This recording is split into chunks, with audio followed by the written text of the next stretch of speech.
EU negotiators say that Britain is set to cough up on the Brexit bill, and it looks like they'll be paying a bit more than Theresa May, the Prime Minister, intended. That's right, Phil. I think you'll probably remember first it was no bill. Then in that Florence speech in September, she said 20 billion euros. Now it could be double that. That's to cover Britain's long-term financial commitments made to the European Union. We're talking things like investment programmes, infrastructure projects. Now critics are accusing Theresa May of selling the UK short.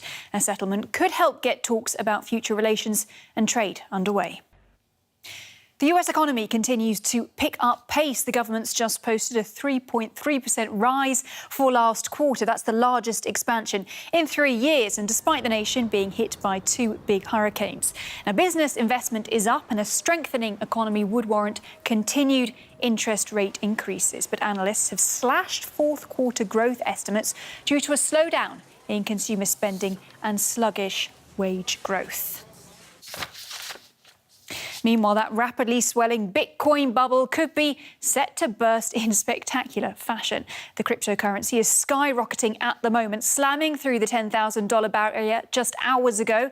Now at $11,000, there's been a flurry of crypto hedge fund launches and futures trading platforms boosting its value with the prospect of the controversial currency crossing over into the financial mainstream.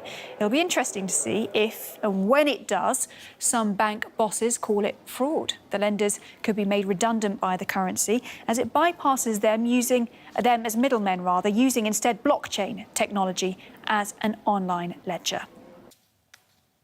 All right, now this is one security check where passengers won't have to take their shoes off. Customs at Brussels National Airport now has a new tool to combat smuggling and fraud, an X-ray scanner van that can analyse the contents of an aircraft from the outside just by driving around it.